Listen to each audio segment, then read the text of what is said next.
시청자 여러분 안녕하십니까? VOA 뉴스투데이 시작합니다. 최근 북한과 이란이 미국 제재에 대항해 협력해야 한다며 연대 움직임을 강화하고 있습니다. 전문가들은 북한과 이란이 서로 무기 기술과 외화 교환 등의 거래를 지속할 수 있다면서 이런 시도는 이들 국가들에 대한 추가 제재 조치에 대해 정당성을 부여할 수 있다고 지적했습니다. 첫 소식 오택성 기자가 보도합니다. 이란 관영 IRNA 통신은 9일 모주타나 졸루르 이란 국가안보외교위원회 위원장이 한성주 주 이란 북한 대사를 만나 미국의 잔혹한 제재에 맞설 제재국가 모임을 발족할 것을 제안했다고 보도했습니다. 앞서 지난 2일에는 한 대사가 이란 무역청장을 만나 양국이 합동무역기구를 만들자고 제안한 내용도 전해졌습니다. 핵 미사일 개발 등으로 미국의 제재를 받고 있는 이란과 북한이 상호 협력을 강화하는 움직임입니다. 브루스 베넷 미국 랜드연구소 선임연구원은 북한과 이란의 이 같은 협력이 양측 거래에 상호 상승 효과를 노린 전략적 판단에 기반한 것일 수 있다고 분석했습니다. Iran has hard currency because of its oil, and North Korea needs hard currency, and North Korea is really good at smuggling. So they can help Iran by smuggling, and Iran can help them by providing hard currency. 브루스 클링너 헤리티지 재단 선임연구원은 양국 관계는 오랫동안 이어져 오고 있다면서 무기 개발을 위한 교류 관계를 주목했습니다. 기술과 돈을 맞바꾸는 관계를 지속하고 있다는 겁니다. It was a barter relationship where it may have been economic benefits provided to North Korea in return for developments on missile and perhaps nuclear. 클링너 선임연구원은 그러면서 이런 군사적 관계 외에도 두 나라는 경제적 관계 역시 확대하려고 하겠지만 유엔 안보리의 대북 제재와 미국의 제재로 인해 실제 효과는 제한적일 것이라고 내다봤습니다. 마크 피츠패트릭 국제전략연구소 연구원은 이란과 북한의 협력 발표에는 북한의 석유 확보가 포함됐을 수 있다고 지적했습니다. 그러면서 이 두 나라는 긍정적 효과를 노리고 협력 강화에 나서겠지만 결과적으로는 미국의 추가 제재 부과에 정당성을 줄 수 있다고 말했습니다. Now the United States can say, look, at these two rogue states, they're cooperating, they're going to be engaging in more military exchanges. They might cooperate in the nuclear field. That's dangerous. We have to be tougher on them. 피츠패트릭 연구원은 그러면서 북한과 이란이 협력 강화를 주장하고 있는 만큼 국제사회는 이 두 나라가 협력하며 벌이는 제재 회피 활동에 더 주목할 수 있다고 경고했습니다. VOA 뉴스 오택성입니다. 북한이 미사일 관련 능력을 급격히 발전시키고 있으며 북한과 중국이 영내 큰 안보 위협이 되고 있는 만큼 인도 태평양 지역 국가들의 협력을 강화할 필요가 있다고 고노다로 일본 방위상이 밝혔습니다. 고노 방위상은 9일 미국의 민간 연구단체인 전략국제문제연구소 CSIS가 주최한 화상대담에서 북한이 최근 미사일 능력을 급속도로 발전시키고 있다면서 그들의 의도에 훨씬 더 주의를 기울일 필요가 있다고 지적했습니다. 그러면서 일본은 북한의 탄도미사일 방어를 위해 이지스 어쇼 방어 시스템 배치를 추진했지만 안전상의 이유로 철회했으며 새로운 방어 시스템 도입을 고려하고 있다고 말했습니다. 고노 방위상은 또 북한을 비롯해 최근 중국도 방위비 지출을 크게 늘리는 등 영내에서 일본의 안보 위협이 되고 있다면서 인도 태평양 지역에서 인식을 같이 하는 국가들이 이들에 대한 공동 대응 역량을 구축해야 한다고 강조했습니다. 그러면서 이를 위해서는 미국과 일본만으로는 불가능하며 더 큰 글로벌 메커니즘이 필요하다면서 미국과 일본, 호주, 인도가 포함된 영내 사각 안보 협력체 쿼드를 언급하고 어느 나라든지 같은 비전을 공유한다면 환영받을 것이라고 덧붙였습니다. 주로 남중국해 상공에서 중국군의 동향 감시 임무를 맡고 있던 미국 육군의 첫 제트 정찰기가 이례적으로 한반도 상공을 정찰 비행한 것으로 나타났습니다. 9일 민간 항공기 추적 사이트 노콜사인에 따르면 미국 육군 소속 CL-600 아르테미스 정찰기가 9일 한국 수도권 일대 상공을 비행했습니다. CL-600 계열의 정찰기는 지상전차와 미사일, 레이더 기지를 포함해 해상 선박 움직임까지 군 전반의 동향을 파악할 수 있는 능력을 갖춘 것으로 알려져 있으며 최근 중국군이 군사훈련을 강화하고 있는 동중국해와 남중국해 인근에서 자주 출격했던 기종입니다.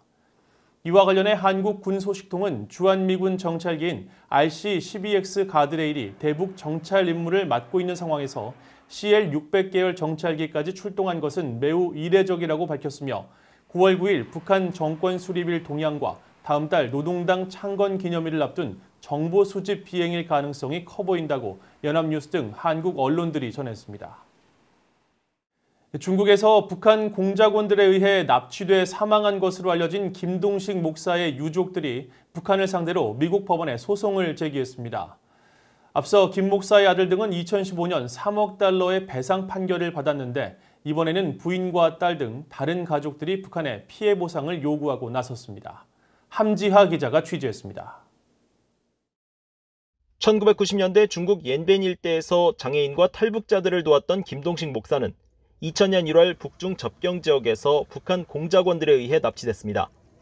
이후 고문에 시달린 김 목사는 이듬해인 2001년 2월 평양에서 고문 후유증과 폐쇄 공포증 등으로 사망해 매장된 것으로 알려졌습니다. 이후 김 목사의 아들과 남동생은 북한 정권을 상대로 미국 법원에 소송을 제기했습니다. 1심에서는 패소했지만 항소심을 거쳐 지난 2015년 3억 3천만 달러의 배상 판결을 이끌어냈습니다. 이번에는 당시 소송에 참여하지 않았던 김 목사의 부인과 딸, 아들이 소송을 제기했습니다.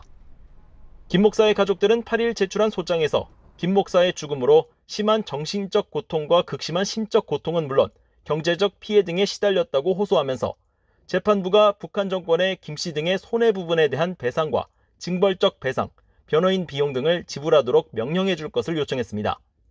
피고로는 북한 정권과 이를 대표하는 리선권 북한 외무상을 지목했습니다.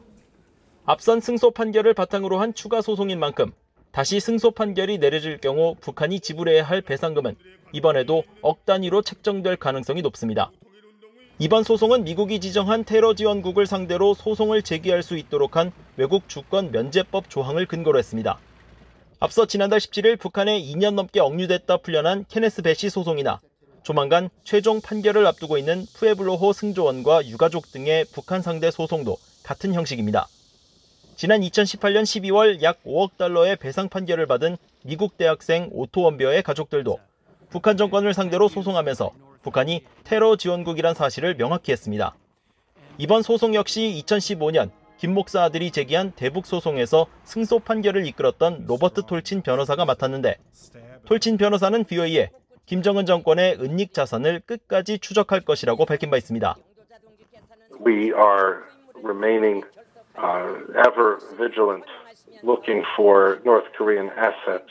The North Koreans are masters at hiding money and obscuring transactions, offshore companies and shell companies, in order to hide their transactions. 앞서 미국 사법당국은 불법적인 석탄 대북 제재 위반 혐의로 몰수한 북한 선박 와이즈 어네스토를 지난해 매각했는데 선박 매각 대금은 북한 정권이 배상해야 하는 금액에 산정된 것으로 알려졌습니다. 북한 당국은 미국에서 제기된 소송에 대해 한 번도 대응을 하지 않았습니다. 이번에도 그럴 경우 재판부는 원고의 주장을 바탕으로 한 궐석 판결을 통해 북한 측에 패소를 명령하게 됩니다. VOA 뉴스 함지아입니다. 북한 관영 조선중앙통신은 9일 9호 태풍 마이삭으로 인한 함경남도 검덕지구 피해 발생과 관련해 김정은 국무위원장이 중앙군사위 확대 회의를 열고 예상치 못한 태풍 피해로 부득이하게 국가적 연말 투쟁 과업들을 전면적으로 고려하고 투쟁 방향을 변경하지 않을 수 없게 됐다고 말했다고 보도했습니다. 9월 9일 정권 수립 72주년에 앞서 열린 이번 회의에서 경제 실패를 자인한 것으로 지난달 노동당 전원회의 때 경제 실패 인정에 이은 두 번째 발언입니다. 이에 대해 한국정부 산하 국책연구기관인 통일연구원의 홍민 북한연구실장은 검덕지구에서 생산되는 광물들이 철강이나 건설자재, 군수물자 생산에 들어가는 주요 소재로 전략적 경제적으로 매우 중요한 곳이라면서 이곳에 큰 피해가 발생한 것은 북한에 큰 타격이 됐을 것이라고 지적했습니다.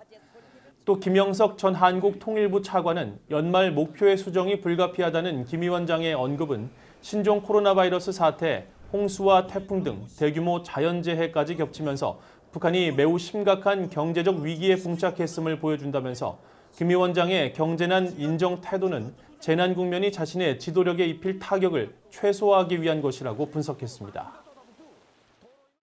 해리 해리스 주한 미국 대사가 9일 자신의 트위터를 통해 한국의 9월 독서의 달을 맞아 자신의 책상에 놓인 책들을 공유한다며 김정은 북한 국무위원장의 모습이 담긴 표지 등 7권의 책 표지를 함께 올렸습니다.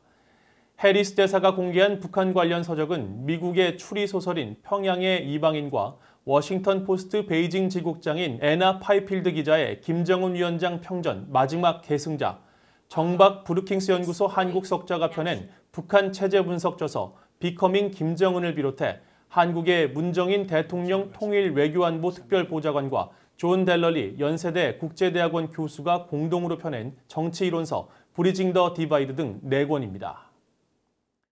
이상으로 VOA 뉴스투데이를 마칩니다. 시청해주신 여러분 고맙습니다.